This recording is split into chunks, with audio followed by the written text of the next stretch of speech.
발빠른 경제발전소. 경제발전소 박연미입니다에서는 여러분의 소중한 의견을 받고 있습니다. 짧은 문자 50원, 긴 문자 사진 문자 100원, 샵 0951 또는 TBS 앱을 통해 받습니다.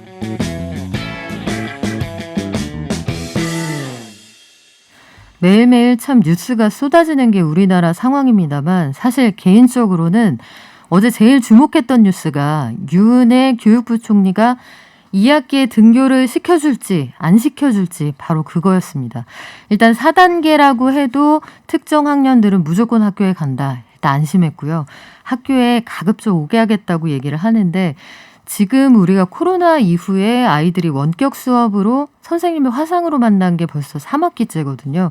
그 사이에 교육 격차도 상당히 벌어졌고 아마 맞벌이 가구에서는 학원이 열면 학원을 돌리느라고 학원이 열지 않으면 그 아이를 돌봐주시는 분을 고용하느라고 허리가 휜다 이런 분들 많을 텐데 오늘 경제 이슈 현장에서는 이 자녀들 사교육비 때문에 아르바이트까지 한다. 이 부모님들 얘기를 쓰신 한국경제신문 하수정 기자 모시고 얘기 나눠볼게요. 안녕하세요. 네, 안녕하세요. 네, 하 기자님도 아이들 키우시나요?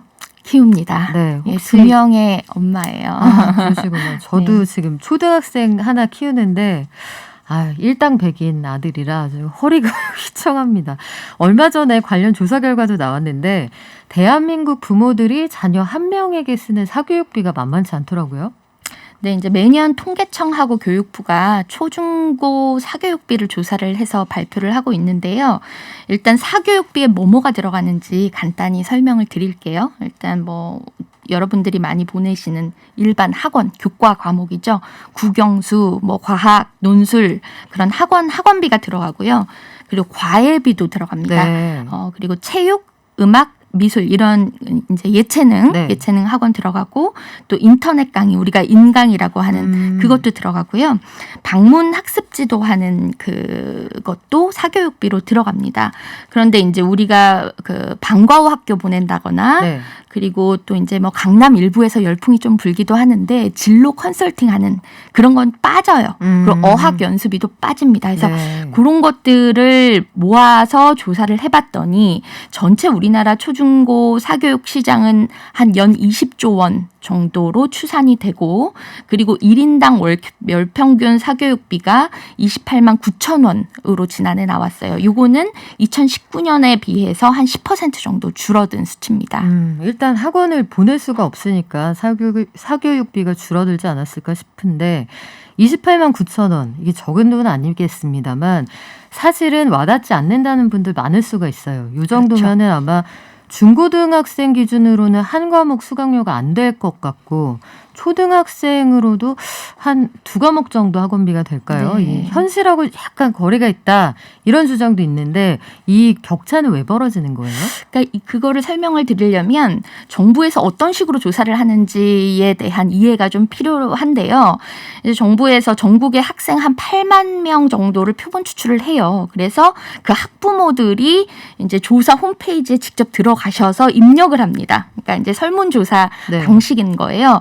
그렇다 보니까 아예 사교육을 안 시키는 분들에 대한 통계도 들어간 거고 그러니까 평균을 내면 사교육비 수치가 무조건 떨어지는 거죠.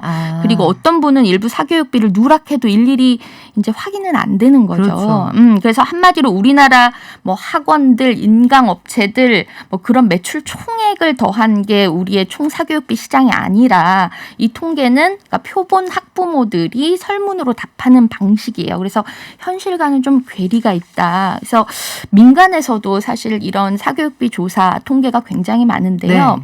한번 보면 이제 최근에 하나금융 그 100년 행복 연구센터라는 곳에서 이제 조사한 걸 보면 한 40대 부모의 월 평균 사교육비가 107만 원으로 나왔어요.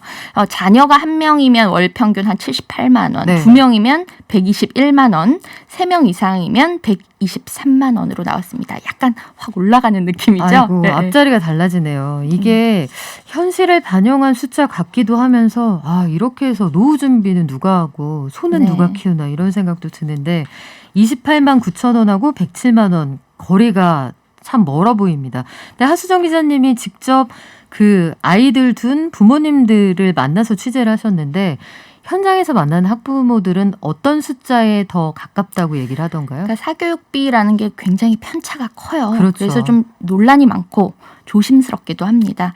근데 이제 그 본인이 중산층이라고 생각할 만한 그런 뭐 직장인이나 주부, 공무원, 자영업자 이렇게 주변에 이제 건건이 좀 학원비 지출 규모를 물어봤더니 자녀 한 명당 월 100만 원을 훌쩍 넘는 경우가 굉장히 많았어요. 네. 근데 물론 뭐 사교육비를 아예 쓰지 않는다 그렇죠. 이런 분도 계셨지만 좀 예를 들어보면 좀 많이 쓴다 싶은 분들을 좀 예를 좀 네네. 추려봤는데 이제 고1 이제 딸의 경우에는 수학 50만 원, 영어 40만 원, 국어 25만 원, 뭐 물리, 화학까지 다 합쳐서 첫째만 매달 155만 원. 아이고야. 그러다 첫째만요. 보니까 둘째도 있다는 뜻이죠. 둘째는 이제 학원을 이렇게 똑같이 못하니까 이제 인강 월 한 14만 원 정도 듭니다. 네. 이렇게 대답을 하는 경우가 있었고 또 이제 초등학생 한번 보면요. 초등학교 이제 한 명 있는 집은 굉장히 애지중지 이제 키우다 그럴 보니 가능성이 크죠. 네, 네. 우리 저기 박 기장님도 네, 뭐 항상 애증의 쌍곡선입니다. 네. 네, 그분의 한번 예를 한번 들어보면 다 이렇다는 거는 아닙니다. 논술, 영어, 수학 그리고 수학에 따른 이제 학원에서 수학을 보내는데 그걸 못 따라간다고 수학 과외를 또 붙였어요. 아이고. 그리고 테니스, 농구, 수영, 미술, 피아노 무려 9개. 그래서 매달 200만 원 넘게 너무 나가는 바쁘지 사례가 않나요, 있었고요. 일주일 내내 빽빽한 거죠. 주말까지 빽빽하게 스케줄 짜야 될 것 같은 생각이 드는데 물론 지금 하 기자님 말씀하신 것처럼 아주 열성적으로 사교육을 시키는 극단적인 얘기는 합니다만 그 소득이 많은 집이건 적은 집이건 보내는 그 학원 수가 많건 적건 간에 부담이 되는 것만은 분명해 보이네요. 그럼요. 굉장히 중요한 포인트를 짚어주셨는데요. 네. 근데 중요한 게 사교육비 규모가 아니고 과연 내가 감당할 만한 사교육비를 쓰고 있느냐를 일단 따져야 되는데 제가 이제 그 자녀 경제교육에 관한 책을 준비하면서 설문조사를 한 게 있었어요. 네네. 근데 한국 외에도 이제 여러 가지 국가의 부모들과 학생들에게 이제 그 사교육비 비중, 내 소득 대비 사교육비 비중을 좀 설문조사를 했더니 자녀 교육비가 월 소득에서 차지하는 비중이 한국 부모는 평균 한 29% 정도 나왔고 외국 부모의 경우에는 평균 한 11.5% 절반 수준인 거예요. 근데 반대로 월 소득에서 노후 준비가 차지하는 비중이 네. 얼마니?라고 물었더니 한국 부모는 한 평균 21% 정도 나왔고요. 외국 부모는 평균 32% 정도가 나온 거예요. 그러니까 결국 자신들의 노후 준비도 제대로 하지 못하고 월 평균 소득의 한 3분의 1 정도를 자녀들 교육에 쏟아붓고 있다라는 거죠. 아, 그렇군요. 그 노후에서 우리가 생활 수준의 차이가 나는 여러 가지 이유 중에 하나가 이런 게 아닐까 싶기도 한데 혹시 외국 부모님들이 돈을 훨씬 많이 벌어서 비중이 줄어드는 건 아니죠?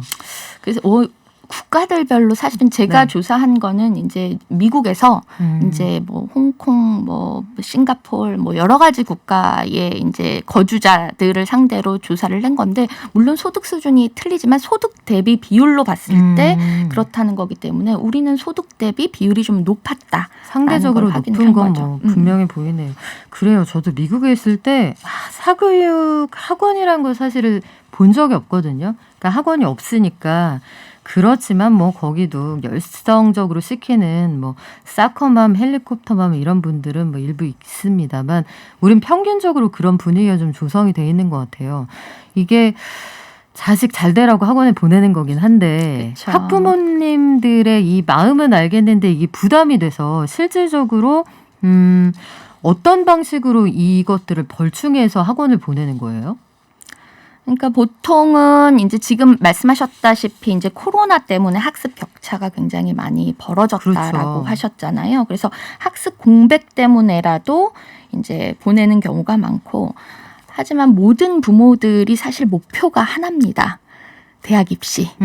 대학 입시 위주의 학원인 거죠. 사실 미국 같은 경우도 학원들이 많아요. 네. 근데 보통 이제 예체능을 굉장히 집중적으로 맞아요. 교육시키는 경우가 많고요. 대입할 때는 SAT라고 해가지고 이제 대학 들어가는 그 시험을 준비하는데 사실 그쪽 나라도 몇 천만 원을 쓰기는 합니다. 그때 반짝 쓰더라고요.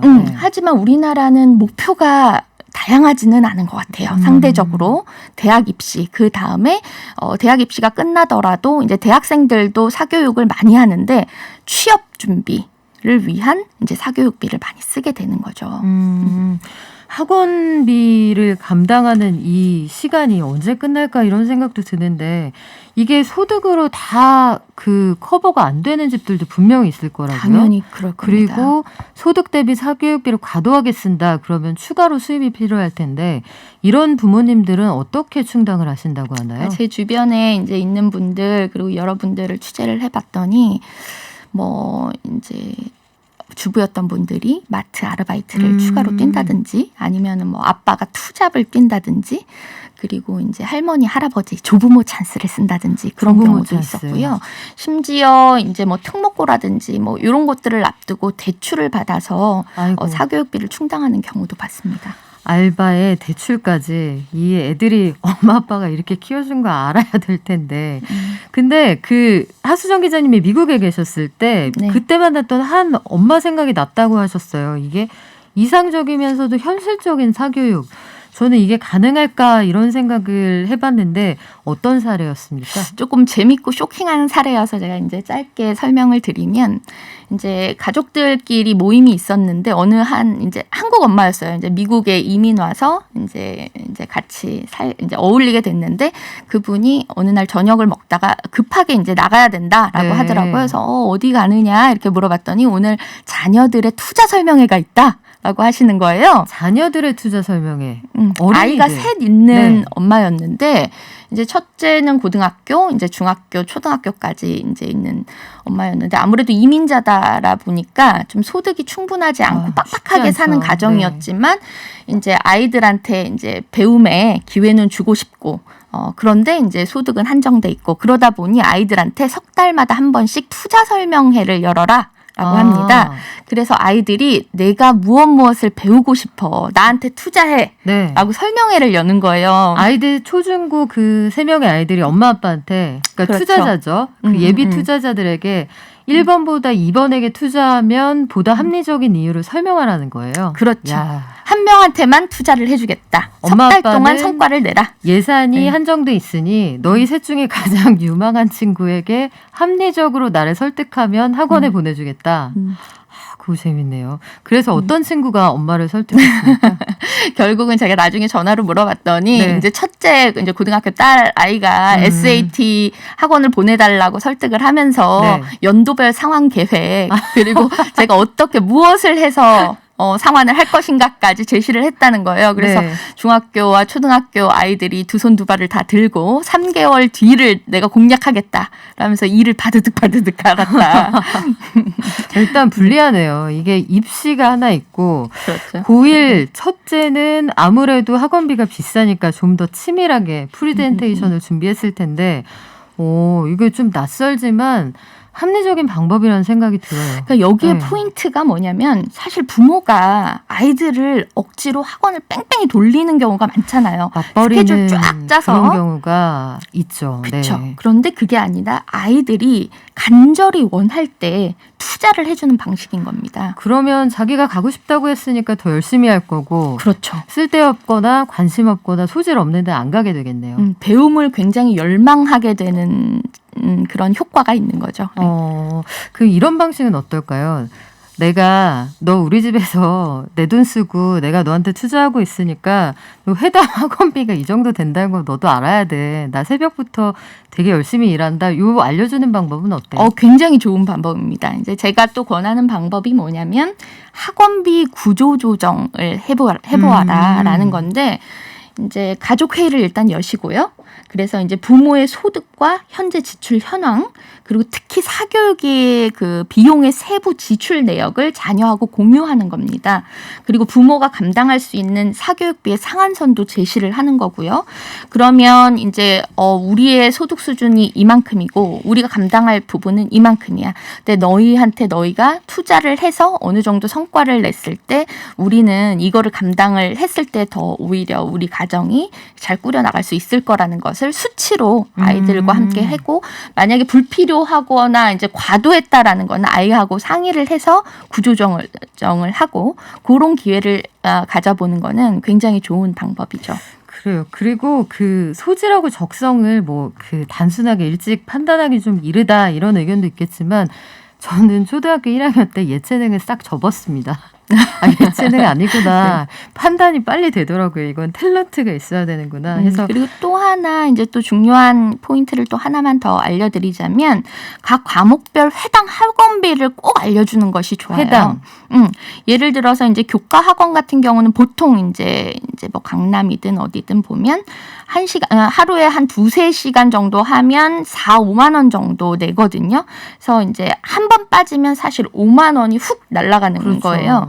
근데 올해 최저임금이 시간당 8,720원입니다. 그래서 그 누군가는 6시간씩 땀을 흘려서 일해야 학원 1회 수업을 들을 수 있는 돈을 겨우 준다라는 걸 아이들한테 꼭 인지를 시켜줬으면 하는 바람입니다. 그래요. 이게 그냥 비단 돈 얘기가 아니라 돈의 가치에 대해서 이야기를 하고 본인의 인생 스케줄을 본인이 짜게 한다는 측면에서는 그래 인생은 셀프다. 이거 미리 가르쳐주는 것도 나쁘지 않을 것 같다. 이런 생각이 드는데 부모라서 맹목적으로 이것저것 하나만 걸려라 이렇게 다 시켜보는 것보다 현실적으로 판단하고 경제적인 관념도 키워줄 수 있다. 그래서 얼마 전에 관련 책도 내셨죠. 네, 그 제목이 부자가 되고 싶은 아이들이란 책인데요. 이제 부모가 아이들한테 어떻게 경제 교육을 시킬지에 대한 지침서인데 그 아까 제가 앞서서 말씀하신 그 설문조사에서 이제 학생들에게 너 커서 뭐가 되고 싶니?라는 항목이 있었는데 한국 아이들 중에 부자가 되고 싶다라는 답이 그렇게 많았어요. 부자, 뭐 로또 당첨, 건물주 뭐 이런 답변들이 나왔어요. 그래서 그렇게 부자가 되고 싶다는 아이들한테 우리 어른들이 어떤 걸 해줄 수 있고 또 무엇을 해줘야 되는지에 대한 답을 좀 담아봤습니다. 그래요. 부자는 결과일 수 있으나 부자 자체가 수단은 아니라는 거 이것도 좀 알려줘야겠네요. 굉장히 중요한 포인트입니다. 네, 지금까지 현장 목소리 전해드리는 경제 이슈 현장 오늘은 한국경제신문 하수정 기자와 함께했습니다. 고맙습니다. 감사합니다.